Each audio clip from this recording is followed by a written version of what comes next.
สวัสดีครับสวัสดีครับพ่อแม่พี่น้องนะครับทุกคนนะครับพ่อกันอีกแล้วนะครับแล้วครับลาวพัฒนาของวันที่4พฤศจิกาพฤษภาคมนะครับ2569นะครับ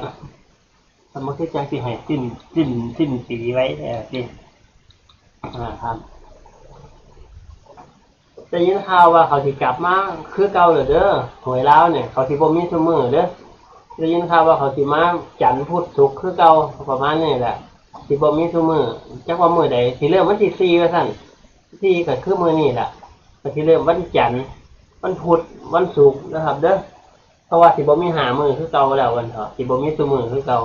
อืมเบิ่งฟังก่อนได้ยินข่าวเขามาซั่นมันเป็นภาษาลาวเฮาแปลก็บ่ออกเนาะเป็นภาษาลาวจะมีภาษาไทยทับอยู่นิดๆก็เลยสรุปคร่าวๆว่ามันสิกลับมาคือเก่าครับมีเฉพาะจันทร์พุธศุกร์นะครับเด้ออ่าก็ขอบคุณสมาชิกทุกท่านหลายๆนะครับเด้อที่อยากเข้ามาชมจนๆเลยครับกดติดตามกดติดใจกดไลค์กดแชร์นะครับประมาณนี้นะครับขอบคุณหลายๆครับครับเฮาก็มาชมสิ่งที่น่าสนใจจากแป๊บนึงนะครับเด้อสิ่งที่น่าสนใจคืออย่างเนาะเดี๋ยวนะครับเด้อเอาอย่างออกกันนะปลูกที่ใส่ปลูกที่นี่ครับเบื้องหน้าน่าสนใจจากแป๊บนึงนะครับเด้ออีหยังเนี่ยเนาะสินค้ามาขายของน้ำเสมอนี่พอสมบูรณ์พออยู่พอกินนะไม่พออยู่ไม่พอกินครับอีหยังเนี่ยมาเบิ่งกันเด้อกันแดดนะครับครีมกันแดดครีมกันแดดนะครับเนาะกันแดด เซรั่มเป็นเซรั่มนะครับเรียกเซรั่มทาโตเฮานี่แหละให้หอมให้นุ่มให้นวลนะครับนะครับใครสนใจก็สร้างซื้อได้เลยตามนี้แหละทากันแดดทาตัวไม่มีน้ำหอมส่วนผสมมาสั่นครับตามนี้นะครับใครอยากได้ก็สร้างซื้อตามนี้นะครับเด้อข้างล่างนะครับลิงก์อยู่ข้างล่างเด้อครับก็ขอบคุณหลายๆขอบคุณหลายๆเดี๋ยววันนี้จะให้เบิ้งหวยแล้วเบิ้งจุดไปแล้วเดี๋ยวจะเฝ้าไปนะครับเด้อจะสีมาฟันธงให้อยู่มาฟันธงให้อยู่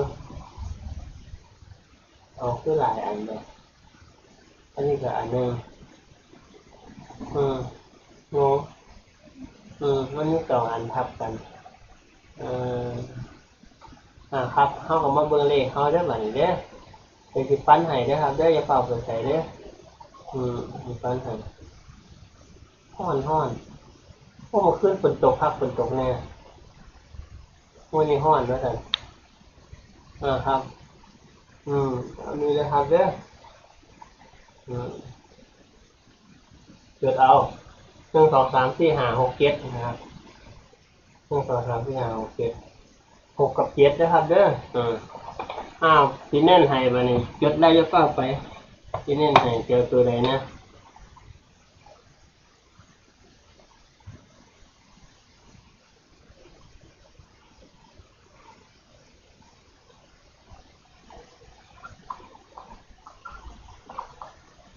6 กับ 7นะครับเด้อ6 กับ 7สี่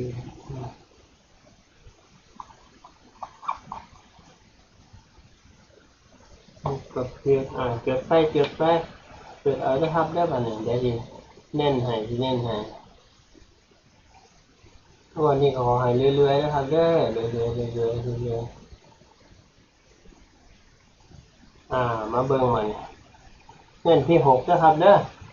64656465แล้วก็45น้ำพูดง่ายๆว่า45กระเด็นมันเถอะ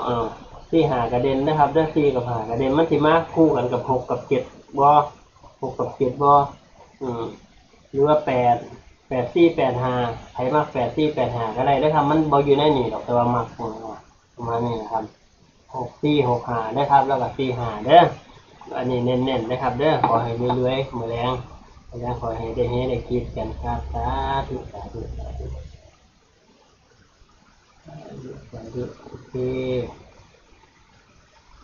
มันหลายคำสั่งโหดนะทำงานเนี่ยโอ้สุดยอดหลายคำสั่งปุ่มนั่นปุ่มนี่ครับโอเคทำนี่แหละขอบพระคุณหลาย ขอให้ทุกท่านโชคดีโชคดีให้ครับ